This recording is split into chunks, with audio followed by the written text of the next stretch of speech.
This is Melissa, and it is the 18th of May, 2025, and I am slowly getting caught up on my own routine and getting back into the swing of things, and that has meant communicating with a lot of you this week and trying to get caught up on emails, and I'm seriously behind, but I will get caught up. It will take me some time, though. But before I say anything else, I have to apologize to someone, and he will know that it's him. I had done a little real history that I posted on Thursday, and I mentioned Project Mars, a technical tale by Dr. Wernher von Braun. And I said that it was Neil Foster that told me that, and Neil might have told me that, but I actually received the information initially from someone and received it again from him just the other day. So I get things and I don't remember where they came from, but thank you, you know who you are, who sent me this. And what this was something that I had completely missed. It was a book that was written by the rocket scientist, the German-American Wernher von Braun, in 1949, and was translated into English in 2006. I don't think his novel was ever published. The Martian government was directed by 10 men, the leader of whom was elected by universal suffrage for 5 years and entitled Elon. 2 houses of parliament enacted the laws to be administered by the Elon and his cabinet. The upper house was called the Council of the Elders and was limited to a membership of 60 persons, each being appointed for life by the Elon as vacancies occurred by death, a little bit like the Supreme Court here in the U.S. In principle, the method was not unlike that by which the College of the Cardinals of the Roman Catholic Church is appointed. Usually, the Elon chose historians, churchmen, former cabinet members, or successful economic leaders who could offer lifetimes of valuable experience. So I am sorry that I attributed that to the wrong person, and I appreciate it because that kind of blew me away. So in catching up with you, I had some interesting letters. One of them came in a while back, and I'd always intended to share it with you, and so I'm going to read a little bit of that. And one was more recent, including this reminder about the Elon. And I think I have listened to several different Alan Watt talks this week and trying to decide what I would replay for you. And because I've got this big syllabus for the CTTM book club where we're covering Alan Watt's Waiting for the Miracle, and there's a lot of material there and a lot of Alan Watt talks. I had listened to so many of them and thought, well, is this more specific to what we're covering in book club, and I should try to find something more general. And so I've wrestled with it all week, and then it's Saturday, and it's already late Saturday night, and I decided, hey, let's make it fun for you, me that is, and play something that you didn't listen to this week that was on the syllabus, but you didn't listen to it. And that was in the syllabus for Part 1, Interview 4. And that was entitled, I gave it the title, A Contest Since the World Began. And we'll be covering that upcoming in book club on Saturday, and it's the Magi and illusion and the priestly class and pyramids in Egypt and so forth. And in this talk, the reason I chose it on a keyword search is that Alan discusses the Kabbalah and Kabbalists. And so that is April 15, 2009, Alan Watt live on RBN. Planners know and joke on the ways we croak. And I will say that there may be a little bit of editing here for some channels, but we know when we get there all about croaking. So you don't mind if I snip a word or two, you can put it together. So I just looked at the transcript for this, and it looks like a good talk. And one thing that I like about it is that he received several calls that night. And so that's always interesting, for me at least, to hear what the callers have to say. So, planners know and joke on the ways we croak. April 15, 2009. Predictive programming through education. Subliminally implanting each generation. For adults, aerial spraying just now introduced. In combating global warming, future use. While children taught since 2001, sprayed metallic particles will block the sun. Grow up thinking sky mess is normal. Scientific indoctrination in classes formal.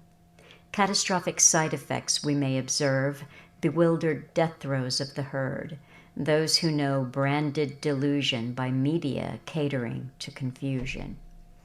War is waged in full enactment. There is no complaints department. So, back to the Elon and the way in which things are presented to us. I read that bit from the listener who sent that to me, and the bit there about the College of the Cardinals reminded me of what I thought earlier this evening when I was looking at the transcript for this particular show of Alan's. And I asked myself the question, I wonder what the new Pope, Leo XIV, thinks about climate change and sustainability. And so I looked that up. I tried to answer my question. What does the new Pope think? And I found this from ABC News. That I don't think that's the Australian paper, ABC, but the American ABC News. And it looks like grammar is a thing of the past, so I'm just going to read this as written. Could have been cranked out by a machine. What Pope Leo XIV has said about climate change. The new Pope has previously emphasized the need for urgent action. The newly elected Pope Leo XIV could continue in his predecessor's footsteps as the steward of the environment of the Catholic Church, according to environmental experts. American-born Robert Francis Prevost, now the 267th leader of the Catholic Church, has been outspoken about the need for action to fight global warming, according to the College of Cardinals report, a document that offers profiles on dozens of papal candidates. Leo has in the past warned against the harmful consequences of unchecked technological advancement and aligns closely with Francis' environmental priorities, his profile states. The new Pope has spoken about global warming as recent as November 2024. During a seminar in Rome dedicated to addressing the problems of the environmental crisis, Leo said it was time to move from words to action on the environmental crisis.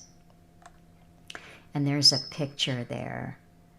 I do wonder the carbon footprint impact of his pretty red cape and all that embroidery and his little signet ring and all of the other finery on him that he is wearing and the cardinals surrounding him. He praised efforts by the Vatican to reduce its carbon footprint by installing solar panels and switching to electric vehicles. Now, anyone who has studied this for any length of time knows what a con solar panels are and how dangerous they are to the environment, as in They don't last very long. They have to be replaced. I guess they're not as dangerous to the environment as windmills. It's only a matter of time, though, before we see a windmill in front of the Vatican.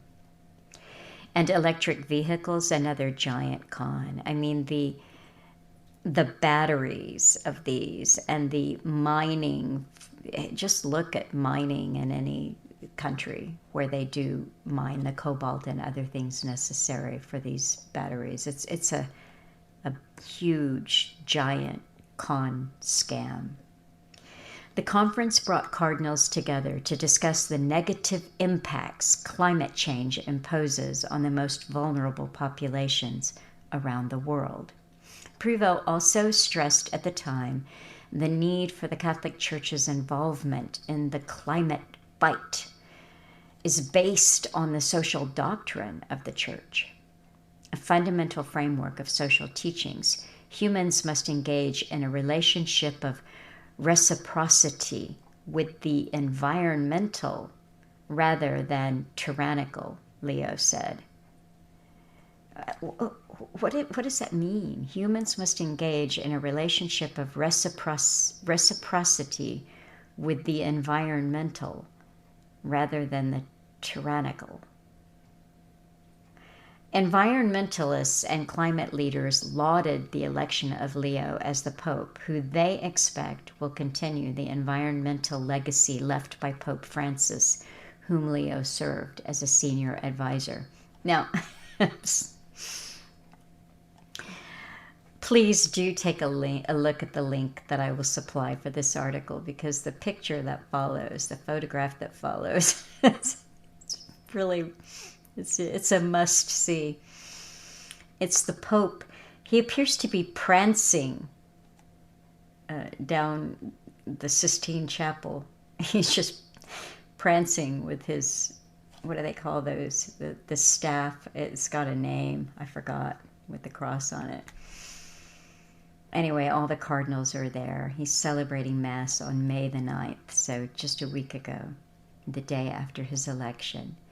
Just look at it all. I mean, the Sistine Chapel it's a thing to behold, for sure. But I just wonder what you'll think when you see that photograph. Lorna Gold, Executive Director of the Laudato Si movement, a global network of Catholic organizations, described Leo as a man who stands for unity, peace, and action for our planet.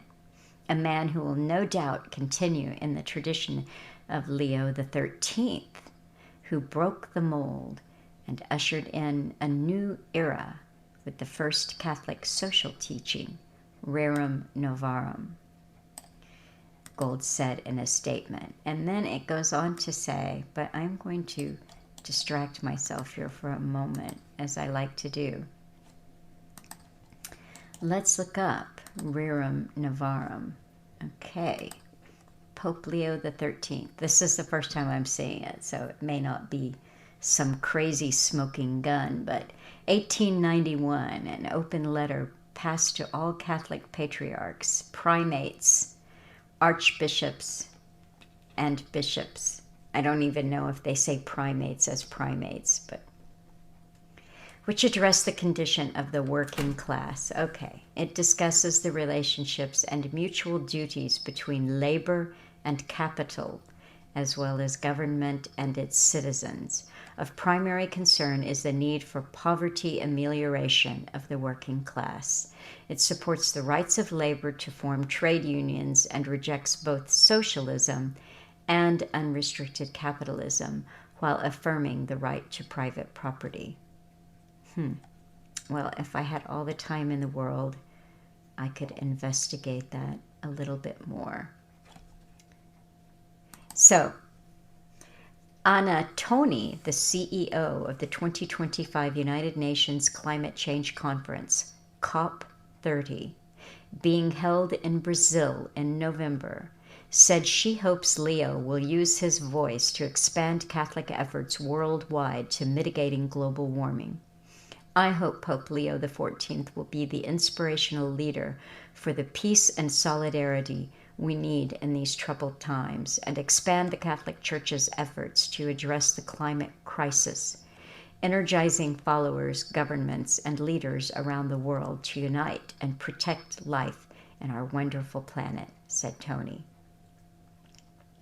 Leo's dual American and Peruvian nationalities, as well as his charismatic personality and ability to connect with the people of the Church, will help him reach wide audiences when speaking out against environmental issues.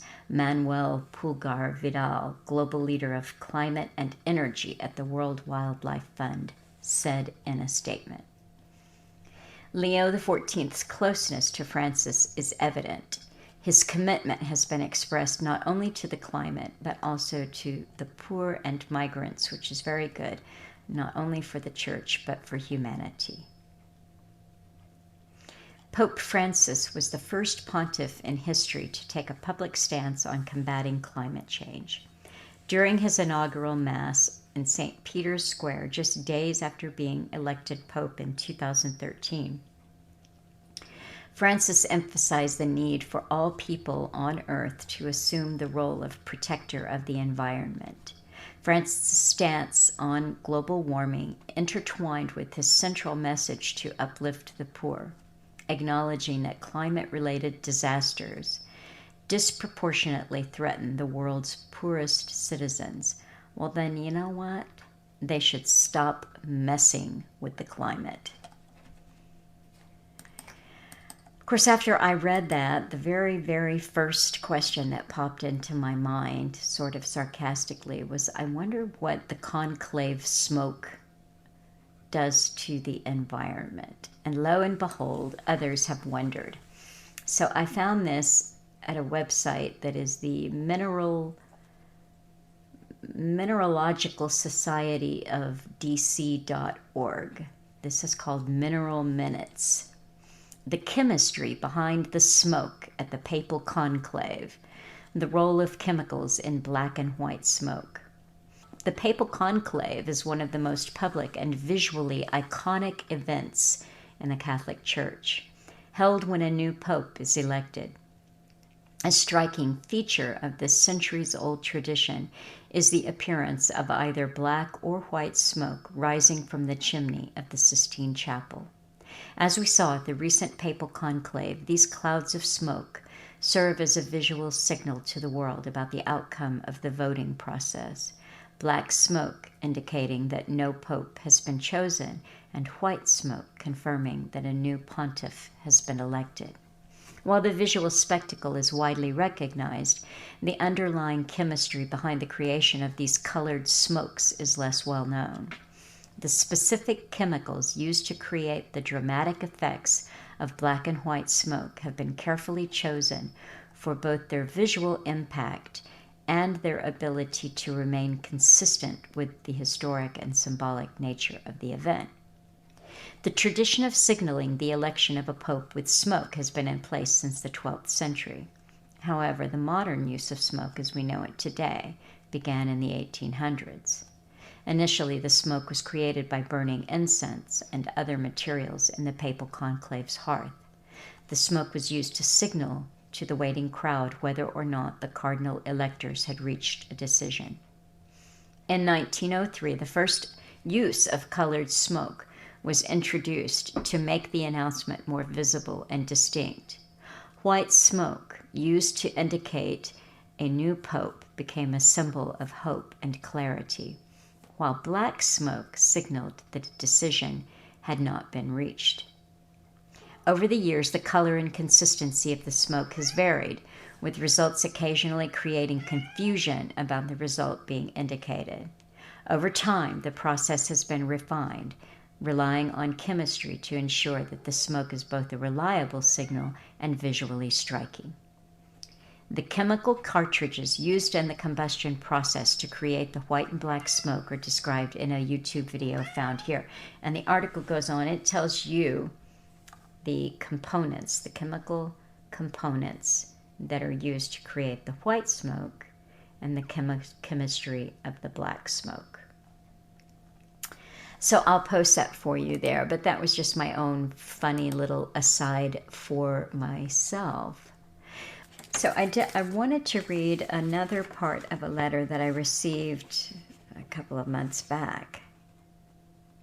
And I'm going to read a little bit of it because I liked it. Was it ever difficult for Alan dedicating his life to this work?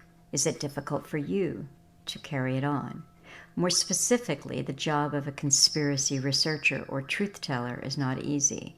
Great effort is spent researching and disseminating the information, but the progress can feel slow, stagnant, and sometimes regresses backwards. The trouble isn't just being knowledgeable and presenting the information in a relatable way, but also being more convincing than the world order, who are masters of persuasion. Perhaps our greatest struggle is that while we are able to elucidate the hidden subservience of Third Estate, we are so commonly unable to follow it up with solutions. Thus, those rare times when we are able to break through the barriers of ignorance, apathy, and ingrained programming of the masses, a vibe of depression can quickly seep in as they realize two things. First, that you are right. Second, that there isn't anything we can do about it. Whenever I begin talking to someone about the real problems of this world, I always begin with the most glaring truth: the national debt, which is currently $36.3 trillion. Now, of course, I got this a couple months back, so it's bigger now. How could anyone honestly argue that our politicians, who have so laundered our money and so severely indebted the country, could care about us one bit? It's a logical fallacy. Most people are unfortunately pretty apathetic to the national debt. It isn't a sexy, dramatic topic like what did Baron Trump whisper into Biden's ear. And most people also don't think it's our financial debt, our money, but the government's. To make the situation more relatable, I usually ask a simple hypothetical question, such as, what if you hired me as your personal financial manager, your personal financial manager, to manage your money for a year? Everything is fine. In fact, it seems great until I tell you that I maxed out 5 credit cards. No, don't worry, I say. I have a solution. I currently have applications for 5 more credit cards, so there's nothing to worry about. You would be right to call the police and have me locked up for fraud. After making my convincing argument comes the depressed vibe, followed by the typical statement, well, there's nothing we can do about it. So they just wait and wait until the next phony election, and with the cognitive dissonance, hopes that things will change next time. They know deep down that it won't change anything, but what else can we do thinking overrides their sense of greater action. Let's give them credit. What can we do is indeed the question, and I think the answer is that everything you try to do has impact, including speaking out. The pen is indeed mightier than the sword, because the sword can empower one warrior, but the word can inspire an entire army. That's exactly why censorship is on the rise. They, the world powers, know the power of words, that they can mold and inspire. That's why they own the over-glorified authorities, influencers, and fake media apparatus, and why they seek to silence anyone who doesn't sing the same siren song. I think the ultimate answer we come to when we contemplate that question of what can we do is the same answer that Thomas Jefferson arrived at in his private letter to Colonel Smith on November 13, 1787, that the tree of liberty must be refreshed from time to time with the blood of patriots and tyrants. It is its natural manure.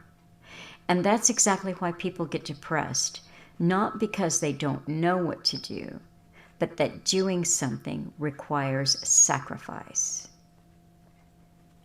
They, meaning the so-called elite, the Kabala, they are as wise as serpents, as so should we be if we hope to win. The rebellion referenced in Jefferson's letter was the Shays' Rebellion, which failed and led to a stronger centralized federal government. That is why we must be wise. Failure also has its consequences in the inverse. This is, of course, is an example of the ultimate act of rebellion. But as I said before, anything you do has some sort of effect. That's why Alan's work is so important. He didn't stage a rebellion, but he did something. And what he did is the most essential step to preserving our freedom. He spoke out, inspired, and helped to peel off the rose-colored tint of our glasses. Through nonviolent and legal means, he did something. That certainly doesn't mean that he took the easy road, as any means of resistance, even peacefully speaking out, will be met with opposition and consequences. And I will interject there, boy, is that the truth. He continues, that is why so many choose to do nothing. Not because they can't think of a way, but because they know that their efforts will be met with consequences. So I'm going to leave that letter there, but I do have something else that I wanted to share with you also from a listener. I will just say there's a couple of things too there in terms of upcoming talks. I said that I would be speaking with a Manjabi about the digital enslavement. And where he lives, he is around people who talk the talk, meaning they say that they are for liberty. But when it comes down to what they will do, he discovers that they are not willing to sacrifice.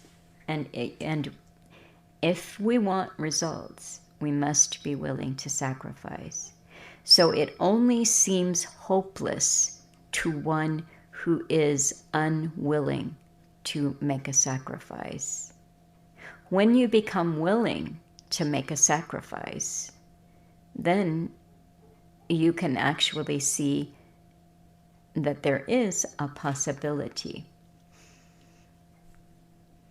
I will return to that thought in a moment. I also have upcoming, I haven't put a date in, but I am going to be speaking with Jonathan Cooey of GigaOhm Biological. And I have followed a little bit of his work, not nearly as much as I would like, but I don't have a lot of time. And he is a biologist who had a career, and that career really came to an end because of the operation we lived through, but also because he has chosen not to be part of a controlled opposition, but to speak the truth. And that speaking the truth is the beginning of the sacrifice, because what you understand immediately is that there are consequences for doing that. And when you decide, consequences be damned, I will speak the truth, then you have begun to make the sacrifice. Now, I received this from someone that I was speaking with today, and this is what he wrote. This is Alan's words, and it's Alan's words from Waiting for the Miracle. And this is in a later interview that we're not going to get to in some time. But it's on page 164 and 165. And we're really talking about what can we do. There's a dialogue here between Alan and Jackie. And Alan said they were having a very interesting conversation about the underused part of the brain, the parietal lobe. And Alan is basically saying that if people could learn to use their minds differently, then they would be able to think themselves out of the confines that have been created for them. And Jackie asked the question, you're saying it doesn't take any action? And Alan said it takes waking up to truth. Don't grab every tool that's presented to you. And he goes on there. And Jackie's throwing up some obstacles and some practicals, but not really understanding what Alan is talking about. So her practicals are bartering, and then the negatives are, yes, but we all have to pay property taxes. So this is what this listener sent to me, was Alan's response to those obstacles or practicals. He said, if each person is awake and they can only wake up one more person, you see, now there are two of you. Once there are enough of you, and once you know what law is, which you don't have to study, once you understand language and the illusion that is all around you, these people can't stand. So Alan is saying it just takes you to be awake, and then you can wake up one other person. And then see, now there are two of you. And this same listener sent me a YouTube video on how exponential growth works, like an epidemic. And of course, you know, like an epidemic, when might this have come out? So it's all, we have to all do something, because if we don't, this is how it multiplies. But he called it lily pad exponential growth. And what you see, and I will give you the visual here, I'm not going to give you the video because I'm tired of getting wrist slaps and worse for using material. But the lily pad, there's one of them on a lake. And it's so tiny that it has to be magnified. You cannot see it. But it multiplies itself in a day. And so the next day, there are two of them. So on day 19, they take up half the lake. But because they double every day, the next day they've taken over the lake. So this is that concept. Alan used to talk about it as a ripple effect, but I also like this lily pad idea.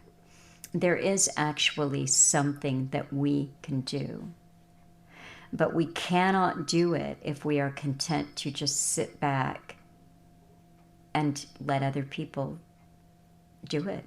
We have to be our own champions, and we have to use what has been given to us. We all have voices, and we all have abilities. And once you wake up and you say, I am willing to sacrifice, I think it's pretty amazing what can happen. That doesn't mean that it is easy. And this is where this other listener had started. Was it ever difficult for Alan dedicating his life to this work? And the answer is, you bet it was. Is that difficult for you to carry it on? And the answer is, absolutely. But we don't stop. I knew that Alan would never stop. I mean, this was a very sad thing that happened after he passed away. Was the not just one person, but quite a few who wrote on a regular basis saying that they knew that he had just gone underground, and they didn't blame him. But, you know, would he please contact them? And I even got a letter, it was addressed to him, but it was a letter with a white feather in it from a woman. I don't even think she understood the symbolism of the white feather. But this is for Alan. I know that you're still here and that you've just gone to ground, you know, because it's safer during these hard times. And I thought, well, anyone who would think that Alan would ever stop just didn't know Alan. Simple as that. So that's it. Once, as always, I've talked too long, and so I bid you a good night and a good week. And I will be back with a real history with Amanjabi talking about the 5 pillars of digital enslavement, unless something happens that means that we have to reschedule that. But otherwise, that's on for Thursday. Take care. I am Alan Watt, and this is Cutting Through the Matrix on the 15th of April 2009. For newcomers, look into cuttingthroughthematrix.com website, where you can download hundreds of hours of talks I've given in the past, where I try to fill in the blanks they give you in the media to show you why things are really happening, and to really prove to you that we're being guided along a predetermined path planned by people a long time ago, intergenerational planning, with big foundations at the top that are unelected by any peoples that tend to tell governments what to do. In fact, many of the government members are members of these foundations themselves. In fact, the foundations put them into politics. It's been that way before you were born. And I go into the eugenics background of them, which really rose its head with Darwinism, which was just an excuse for what the elite already knew to themselves, and that they had the right to rule the lessers, as they say. And by using the terminology and the propaganda and the spin of science, they could convince the whole public to go along with it and be managed in an appropriate way. This freedom nonsense just had to go. So I try to give you lots of documentation from their own writings to show you how it has been done so far and where it's all going. Also look into Alan Watt Sentinel.eu for transcripts of these talks, which you can download for print up, and they're written in the various languages of Europe. You can also buy the books I have for sale at cuttingthroughmatrix.com, and that keeps me going. There's discs there too, and other things. Yesterday I mentioned at the beginning of the show that we're like mushrooms. People who grow mushrooms, commercial growers, keep them in the dark and feed them manure. And that is what I'm going to talk about tonight, to show you how the techniques of indoctrination intergenerationally work, and how they're working on different generations all alive at the same time, at different levels, and how they prepare the young ones for the world they'll grow up into, and for the massive changes they will experience, which are already planned years ahead, and how they'll adapt to those experiences because of their initial indoctrinations into the ideas at primary schools and elementary schools, and how the older generations are bypassed in major events and never really know what's happening.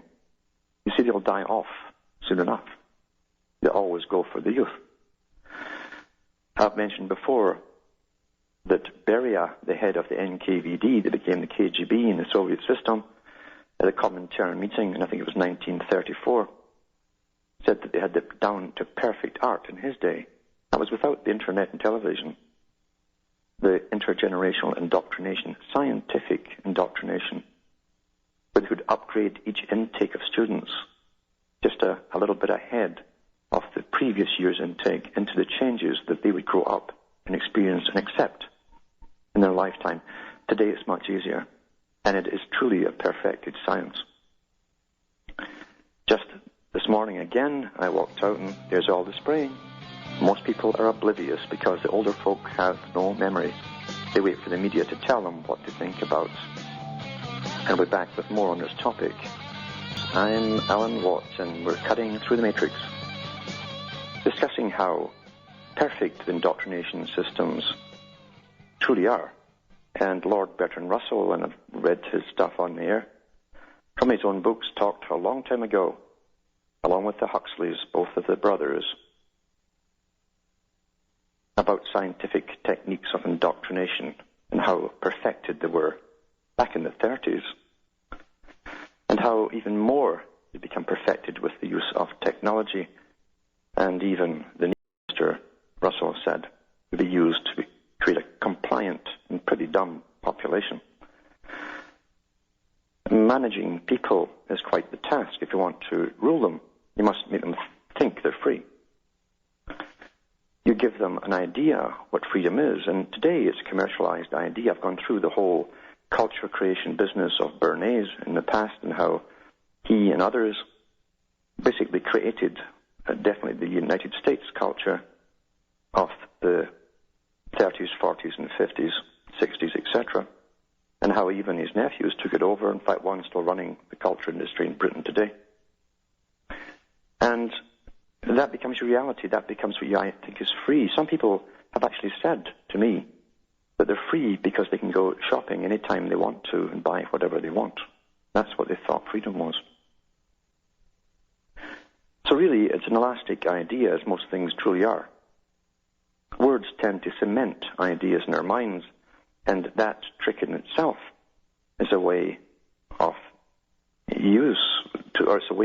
being used by the propagandists who understand your logic and how you'll come to their conclusions.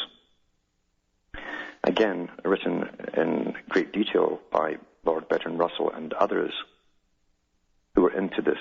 And they worked with Tavistock and the big, heavy think tanks that had the agenda and the task of learning how to control millions of people across the world. The Council on Foreign Relations took that up in the 1960s when they had their international meeting held in London to decide if Britain or the US culture industry should create the world culture for the global society, as far back as that. And they decided that the US should do it. But also along with that came a standardized education system, and that was the task. That was the task of Julian Huxley, the brother of Aldous. He became the first CEO of UNESCO, where he talked about scientific indoctrination, not to free children across the world, but to make them manageable so they'd fit in with this pre-planned agenda. Now, getting back to the spraying, for instance, now in earnest, the spraying was done in earnest and frequently and pretty well daily. The aerial spraying since 1998. I can remember the day when the aircraft came in. Lots of them. They were half the height they are today and sprayed all over the skies. And it stayed there all day in a crisscross pattern, getting wider and wider. And they've improved their sprays now. They'll still last a long, long time as a spray, as a line across horizon to horizon, but they tend to blossom out much faster and merge with the others until you have this whitish mush above your heads. Now, that was done with no fanfare, no billowing of media to the public. It was done hush-hush, even though it's right above your heads, and this proves the point. It proves the point. As Lord Bertrand Russell and then Brzezinski said in his own book, Parting Russell, he said, shortly the public will be unable to reason for themselves. They will expect the media to do it for them. The media has become an arm of your intellect now. You expect it to tell you what you should really know for your own well-being. Instead of looking for yourself, watching your environment, and coming to your own conclusions, you'll disregard your own perceptions if the media doesn't mention it. And most people are oblivious to the spraying even when it's thick above their heads. But how? How did they introduce it to the public? Because eventually there'll be enough people who will start to see it and ask questions, mainly word of mouth. And how do they deal with that? Well, again, they bypass, first of all, the older generations who are so dumbed down and trained to listen to the media for everything. They can't even go outside without listening to the Weather Channel, where everything's a crisis. A millimeter of rain is a crisis. And they go for the youth to prepare them for the world in which they'll grow up into, where they'll be massively sprayed, and they'll think it's normal. And in the meantime, 10 years after the first, 10, going on 11 years after the first spraying, they start to introduce the idea into the public's minds through little articles. But they always put a president or a prime minister's name at the top to grab your attention. And And here's how they introduced the idea that they might consider spraying the atmosphere. This is one of many articles actually that's come out over the last few months. This is called the preparatory phase of induction into memory. You will not reason, most people will never reason this through, but it puts an idea of a possibility into their minds. So when they eventually do catch on that they're getting sprayed, they'll think, well, I saw this coming. No, they don't even know they've been sprayed for 10 years already. But the children have been taught this since 2001 in their science classes. This is from the Mail, and it's 9th of April 2009. Obama, so there's your first thing, that grabs the attention. See how it's all placed this way? Mr. Obama may fire pollution particles into stratosphere, I guess all by himself, to deflect sun's heat in desperate bid to tackle global warming. This is all over the science magazines too. It's a handout, you see. So President Barack Obama is considering a radical plan to tackle global warming by firing these pollutant particles into the stratosphere to deflect some of the sun's heat. The controversial experiment was touted yesterday as a possible last resort to help cool the Earth's air by the President's new science advisor, John Holden. So right away, you're given the premise, and you're given your opinion. The conclusion is to stop global warming. So you won't argue or think any further than that, you see. You won't ask, is this a real reason? It's got to be looked at, it says. We don't have the luxury of taking any approach off the table, said Mr. Holden, Director of the White House Office of Science and Technology. Holden, Director of the White House Office, blah, blah, technology, outlined the idea of shooting either sulfur dioxide particles. They've had those all over the newspapers and science magazines, as I say, for months. Aluminum oxide dust, which is already analyzed. I've got my own analysis here, too, from labs on the same stuff. We've had it for 10 years. And barium. Or specially designed aerosols into the atmosphere, the upper level of the atmosphere between 10 and 30 miles above the Earth's surface. Then tell you again what your conclusions to be. See? Let's hope this will cool the planet by artificially reflecting sunlight back into space before it can be absorbed, even though more than half the scientists in the world are saying we're in a cooling phase. So that's not the reason they're doing this.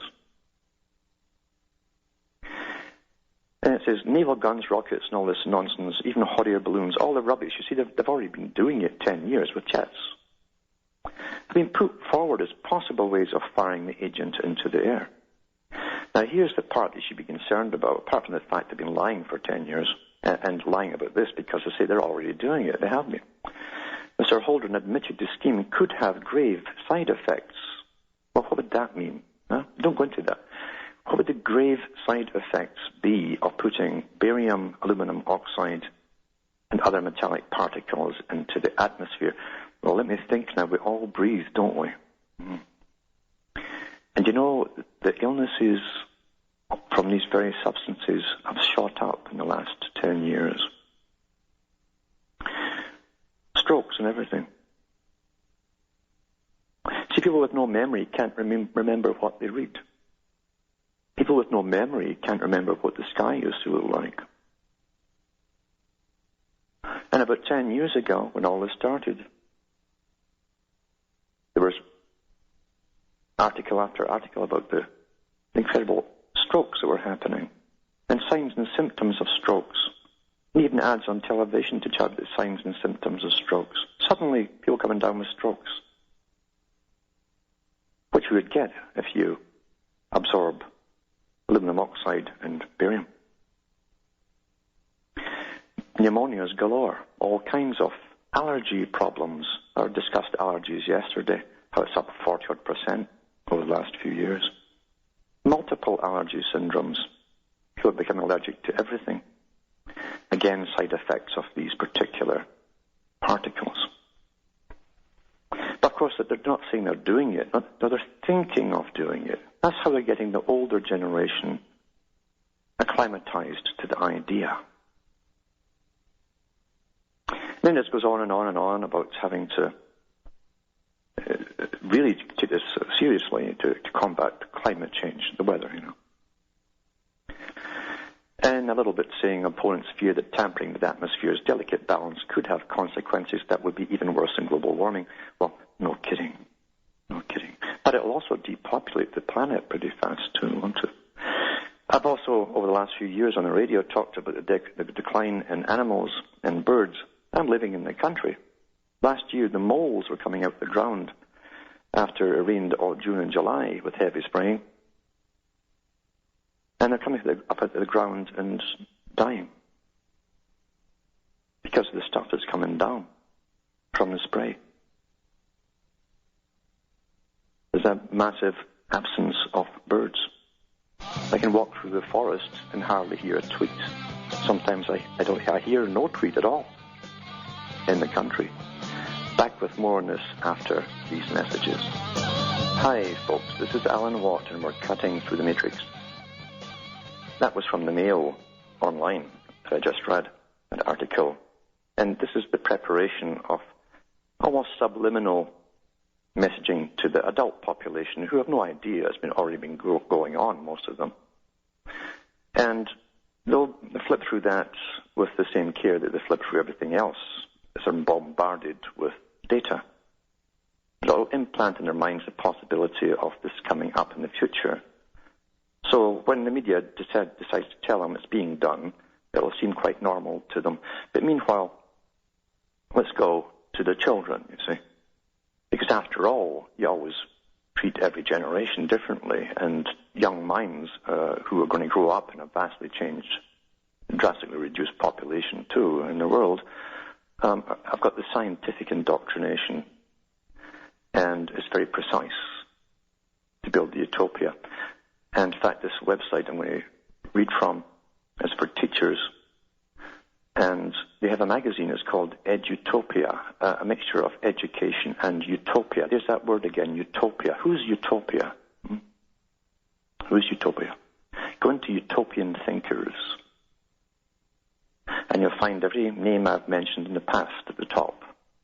All the eugenicists were utopian thinkers for their utopia. What have the children been taught to do with spraying? And the adults haven't a clue. They're just getting introduced to the idea that it might eventually happen in the future. There's a book that is taught in all schools now. It's Science 1, Essentials, Interactions. And it's published by Center Point Learning, P-O-I-N-T-E. Learning, Center Point Learning. Published in 2001. But it goes into it. You see, most parents would just flick through this: chemistry, earth science, ecosystems, educational issues, heat and life, science, physical science, physics, space studies.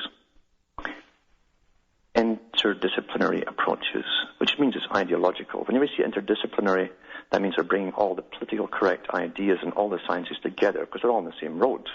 And I've discussed this road many times. And you scroll down it again, and you see the usual subjects, but mixed in with little political pieces of importance of water, etc., etc. And you go down to Unit 5. And then you go into, again, you can actually see how they're teaching it. Ecological pyramids, case study, pesticides, poisons, and food chain. Well, they are poisoning the food chain because the stuff is coming down that is spraying for 10 years isn't all through the food too, you see, and your water supply. The water cycle, case study, choosing a waste disposal, blah, blah. Recycling, all the politically correct stuff. Acid in the water, inquiry investigations, carbon cycle. The case study, solutions for global warming. Solutions for global warming. And you go into solutions for global warming, and they talk about, well, the stuff that they're just telling the adults about now. Firing off different things and spraying them across the sky with aircraft. Particles of metals and so on into the atmosphere. 2001 they've been teaching the children this stuff in school. But just now letting the adults know that they might do it in the future. You see how it works, eh? See how they work in scientific intergenerational indoctrination. And this book is for grades 9, 10, 11, and 12. 2001 they've been teaching the children this. So they'll grow up thinking, that's all quite normal. If anybody was to bother to ask them, their parents won't stop and say, what's that in the sky? And they recur to their parents, it wasn't on the TV. Maybe then the child will say, well, that's just them spraying the metallic particles to save the world, Daddy or Mummy. That's how it's done. Simple, isn't it? But most folk are having such a great, fantastic time playing themselves, they're oblivious of any reality. Completely oblivious. Going back to the male one for the adults, Obama, like Obama's going to stand there with a giant cannon, right? It's that ridiculous, but that's to grab your attention. And you look to the right of it, and here's how they blur scary data with fantasy and rubbish. Right next to it. Shocked Russian surgeons. This is a mainstream newspaper. Shocked Russian surgeons open up man who thought he had a tumor to find a fir tree inside his lung. There's the kind of rubbish. That's how they make everything into a strange fantasy until you take nothing really seriously. But the Obama may fire pollution particles into the stratosphere. It's going to sink in your head in a kind of Daisy Disney type way. That's how it's done. Quite something, eh? There's another report on the United Nations Millennium Development End Poverty 2015. I'll put this link up as well, and you can spend your time or waste it, whichever one which. But you can go through that, and you'll find how they're talking that half the world's poor is going to die in a few years because of bad water. Yeah. That would fit right in with the agenda. How long have they been throwing the tax money of the West at the third world, supposedly? Because it doesn't get there, you know that. Otherwise, I wouldn't read this article of what's going to happen in 2015. They don't intend to save the world's poor since Kissinger made a war on the third world countries over population problems, as he called it. Back with more after this break. Hi, folks. I'm Alan Watt, and this is Cutting Through the Matrix. And just before I go on to the callers, I want to read a little article here. It's from Wired magazine and called Danger Room. Soldiers blinded, hospitalized by laser-friendly fire. March 30th, 2009. American soldier was blinded in one eye. 3 others required medical evacuation out of Iraq in a series of laser-friendly fire incidents. To cut a long story short, they've got these brand new lasers, this kind of green type, and it can cause permanent eye injury. And the idea was to give them to the soldiers. They're mounted on vehicles, these things, to flash people, flash oncoming motorists, the Iraqis, that means, and sort of dazzle them until they'd stop. And supposedly they've been using them at distances of 75 yards and blinding each other, the soldiers, that is, in the process. And it turns out that these incredible lasers that were developed, I remember Britain was talking about using them in the 70s. They could actually basically scan this across a battlefield with oncoming troops, and you could wipe out a whole battalion. You'd literally burn out their retinas. So that they're using them on the Iraqis to basically make them stop their cars, confuse them, etc. And it tells you at the bottom, as I say, that they thought it was 75 yards they were to use them for, and it's actually 1,460 meters. Anything under that, got permanent retinal damage, but it's okay to use it on the Iraqis. I was thinking today about, how do people stop what's happening in the world and to themselves? Because nasty things. See, war isn't just over in Iraq. There's been a war going on at home, everybody's home, for a long time. Everybody's nation. Because those who run the world always were globalists, you see. And under the guise of socialism, with their own definition, of course, and they give the working people another definition, exactly the same way as the Soviet system was run with communism, because it's the same thing, really. Slower and Fabian. They always make war on the public. of every country, because at their heart they are always international, with a belief system that the intellectual, superior, more evolved type have the right to rule the silly masses, to rule them properly, make it all tidy and nice. And on the way, they must reduce the population. That's been one of their manifestos since the beginning, into a manageable quantity, to fit in with what they call nature. Nature. They're very good with nature. Albert Pike, the Pope of Freemasonry, talked a lot about nature, saying he didn't apologize for it. What he was telling you was he did not apologize for his stance, and the High Mason stance on superior man and inferior man, and the right of the superior to rule the inferior and to plan their lives for them. That's really what it's all about. And we're already there. I've got many other stories I could read, but there's no point. You know this kind of stuff. I mean, there's an article, I'll put the link up, from the EU Observer, where the EU parliaments say that the local politicians, the national politicians, are not telling the public that they're being run totally, completely. And all their laws and decisions are not being debated through their national parliaments anymore. All the real decisions are made at the EU Parliament. Oh, what's new? What's new? And this is what they want to do to the Americas as well, with the United Americas. Give this remote parliament that dictates down to the public. That's what you've got. You see. There's dictatorships and plutocracies at the top. And we're all being managed. And most folk have been trained through scientific indoctrination to accept being managed. Not to have any idea of self-determination on an individual, local or national level.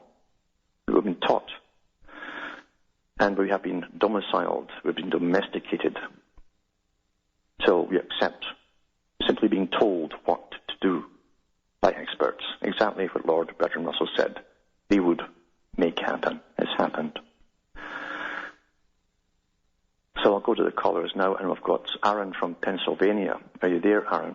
Yeah, I'm here. Thank you for taking my call, Alan. Yes. You're absolutely right about everything you say. The effects of these chemtrails and modified foods, and Yep. everybody I know, including myself, has allergies or asthma. Yep. And if you run into somebody that doesn't have an allergy, it's kind of strange. Yes. It You is. know, you're so accepted to think that everybody has allergies, and it's just crazy. Not only the people, the pets. My dog has allergies out the butt, lumps all over her body, and, you know, she chews so much, a quarter of her hair's gone, and you could scratch her till she bleeds. Yeah. And she'll just keep wanting more. Mm-hmm. Yeah, everybody's got allergies now. Our immune systems are being shot. And they know this. They knew this before they started spraying. Because Keller, who came up with the idea in the 1950s, also wrote in his papers what these particulate metals would be. And it's exactly what we're getting. And as I say, it ties in with strokes, because barium and aluminum oxide, especially aluminum oxide, is used to treat minor wounds, it causes blood clotting. And many other side effects too. It also heads into the brain, as does the barium. And the barium will bind to certain enzymes and cause clotting as well. So they know this, and people are getting blindness problems from it too. That's standard with these things. And the mainstream articles from the Lancet and all the other journals from medical sciences all admit that asthma is skyrocketed again in 10 years, and they're just totally confused as to why it's happening. And we never used to get adults diagnosed with asthma. It was always the children.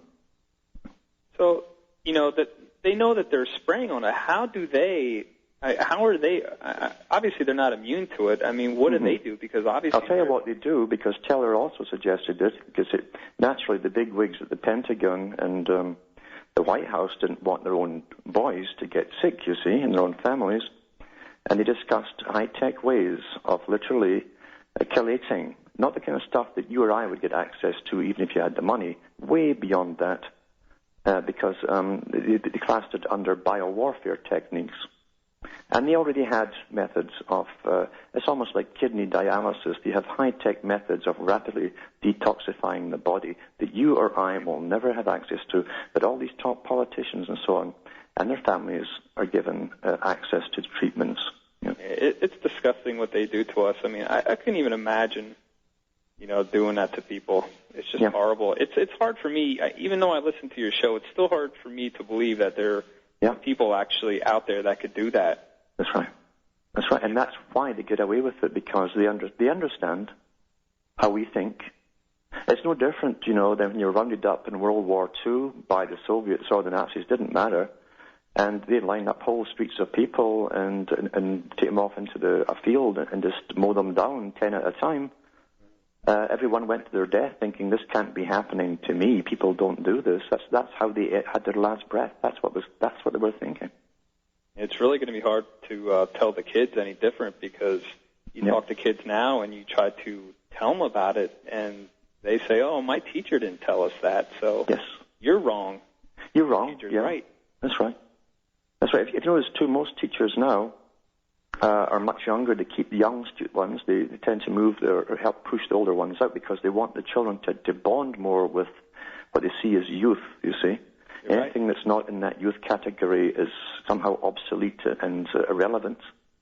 And again, this was all discussed by Bertrand Russell, because he had the first major experimental schools under a royal charter in the 1920s, where he tried this intense Pavlovian indoctrination on the children, and it worked perfectly. Yeah. Well, it's just sickening. It is. And the worst thing, too, is like everything else in the system we live in, what can you do? What can you do? I mean, they've gone like...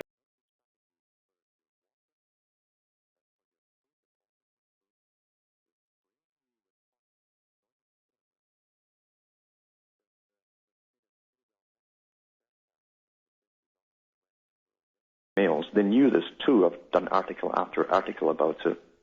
Full-scale war was declared on us a long time ago. And if they're not happy yet, there's not enough of us.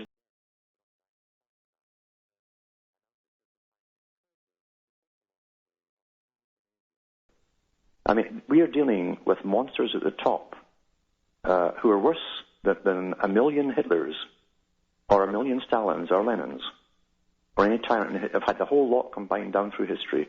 They're far, far worse because they're dogmatic in their religious belief that they have the right and the duty to do what they're doing to us. And like you said, they're hitting us from every angle. Yes. We went to the grocery store today, and my wife was looking at, these apples, and she's like, oh, these look really good. And I'm just thinking, yeah, but they're full of pesticides. And, and they've altered everything we eat, too. I mean, what's in it? You can't even get yourself healthy, even if you wanted to. Yeah. Again, what's interesting, if you're always aware of what's going on and you have memory, you know when things kick off. The asthma, the strokes, the eye problems, the skin problems, the multiple allergies started exactly 10 years ago with the regular spraying. It was the same when they brought in the modified food and put it into the public. Suddenly, there were incredible problems, health problems, with people with ulcers and massive acid and reflux, etc. And prescription drugs that had been carefully dispensed for years suddenly became widely available to the public at the same time. Acid reducers. But they knew what was happening from the very beginning. They knew this. Otherwise, they would have kept it all under prescription. They made it freely available. And those acid reducers are some of the most fast-going drugs every day, great sales in all these stores now, all the pharma stores. Yeah. Right. So they know what they're doing and what the effects are going to be. Yeah, and like you say, everybody around you has it, and nobody really, nobody has any memory of when they, nobody had allergies. So that's right. Really questioned why is everybody sick all the time. Mm-hmm. Yep. And that's why it's a good idea to collect old paper books from the 50s onwards, or even before if you can, with the statistics, the medical books, and they'll give you data, even the rarity of many cancers. And all of this kind of stuff and incidents of one in many, many, multiple thousands. And that's down to 1 in 5. Look at the Amish. I mean, I'm in Amish country here, and no. Yeah. It's and it doesn't take a rocket scientist. That's the very thing. You see, you use your own observation. What's changed? What has changed? The populations are skyrocketing. It doesn't take rocket science to figure it out. Basic detective work. Yeah. Well, Alan, thank you for everything you do. I mean, in the world where you don't know where to find truth. Yes, and everything that's presented, even a lot of the stories they present for the first time in mainstream, always have a 180-degree spin to give you the wrong conclusion. Right. Yeah. I'm sure it takes a lot of time into all this research and to put it all together to, give it to the public where they could understand it. Yes. I do my own research. It just takes hours and hours, and you drive yourself crazy with everything. Yeah. So I thank you a lot. And I had one thing. If they ever do shut down the web, or if you ever decide not to do your show anymore, are your books still going to be available at the same address?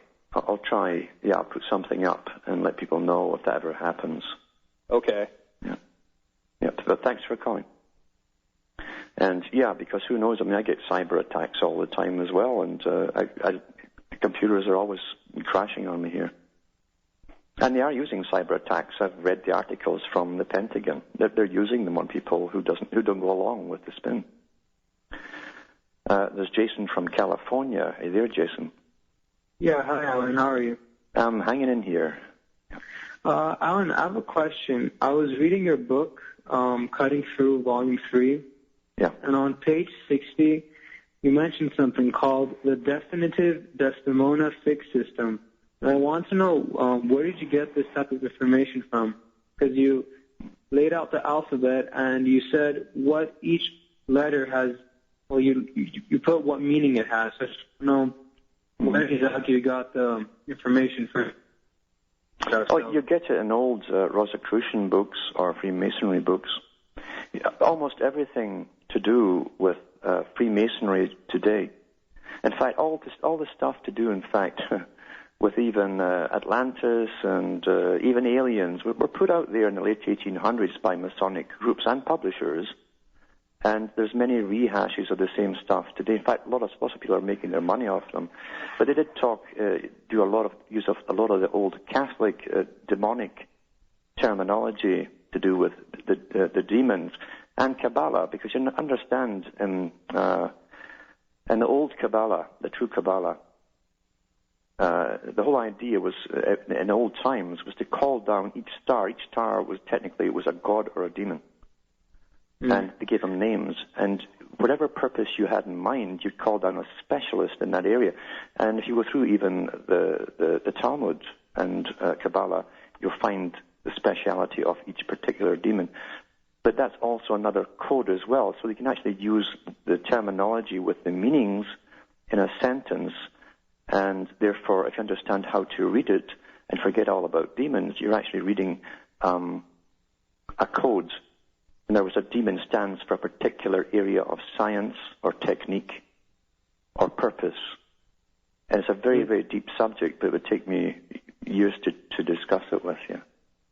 Okay, so I suggested I check out books about Rosicrucianism. Yeah, the old stuff was much better. And don't get sidetracked by the astrology. The astrology, again, is coding, and the same with demons, etc. It's all to do with coding for the intellectuals amongst them to understand. That's what they mean. The rest of the public, even members in the low orders, are profane. They don't understand what it's really saying, you see. So, I mean, the books are all out there. And if you go through searches, you'll always come across the same terminology. Also read Shakespeare. Yeah. You'll find all of this stuff in Shakespeare's plays. Okay. Back in a moment after these messages. Hi, folks. I'm Alan Watts, and we're cutting through the matrix, and we're going to Steve from Colorado now. Are you there, Steve? Okay, try Z in New York. Hey, Alan, can you hear me? Yes. Hey, what's up, man? How are you? Not so bad, yeah. Listen, I was shocked this morning by the amount of chemtrails here in upstate New York. I mean, layers upon layers of just giant, fluffy, beautiful lines. So natural, you know what I'm saying? Yeah. Extremely natural. I was also surprised by I don't know if you noticed, but there are some planes that are flying now really low. Yeah. And they leave these giant fluffy trails behind, and they go across the horizon in less than like 45 seconds. That's right. The extremely fast ones. That's right. It's more people seeing them. Even people I know who are flight crews are seeing them on their passenger planes. Yeah. And the trails that they leave behind are so thick that they actually leave a shadow on the bottom of That's right. You know what that is? So that's a shadow that's coming through on the layer below because the barium cuts out the light, and you'll see that. Sometimes you'll see it coming through a cloud, a different type of spray. With a shadow, it's like a black line going through it, and that's the shadow. Very good when you see it at sundown. Very evident then, yeah. And so I'm here, it's a campus community, a lot of students, very smart kids, studying all kinds of stuff. Yeah. Not a single soul looks up. No. Nobody finds it interesting. Nobody finds it shocking or at least relevant. Nothing whatsoever. And I'm walking around like a crazy person. I'm just like looking up all the time. Yeah. But here, this is my actual reason for calling is I started rereading The Next Million Years by Darwin. Yeah. And what shocked me a little bit is that he mentions 4 revolutions. Yes. Then he goes on to mention like 6 or even 7. But the first one is fire, second is agriculture, third one is the city, and the fourth one is science. That's right. Now, what's interesting is that the first 4 actually increase population drastically, but the 5th one that he foresees is actually running out of natural resources like gas, peak oil kind of stuff, and it says this will dramatically reduce population. And right after that, the 6th one is new forms of energy. Yeah. And I'm just reading this crap, and I'm thinking to myself, but this is so obvious once you see like the big picture. It's a laid down agenda. And Darwin did not dream it up. Oh, I believe that. Yeah. I mean, and I was reading a book by it's a long time ago. I read a book by Ben Bola, a science fiction book called Orion. Yeah. I don't know if you. I think I did years ago. Yeah. About this guy who goes forward in time, and his arch enemy Archimedes goes backwards in time, or is it in the other way around? But basically, what they go about explaining is how fire. They go through the invention of fire. They go through the invention of agriculture and things like that, which I find interesting that he would write about that kind of stuff too. Yeah, because those guys are paid by the Futurist Society to write those particular books. As predictive programming, we enjoy those books, and we're having an idea implanted in our head that will familiarize us with the real events as they happen in our lifetime. This is an old technique that actually said they'd use. Thanks, Alan. You're doing a good job. See you later. Thanks for calling. Yeah, I read that book, The Culture Wars, and how the Pentagon run it, and how they implant these ideas, and how they even said that novelists were very important. Well, that's it from myself and Hey Nation, Ontario, Canada for tonight, so may your God or your gods go with you.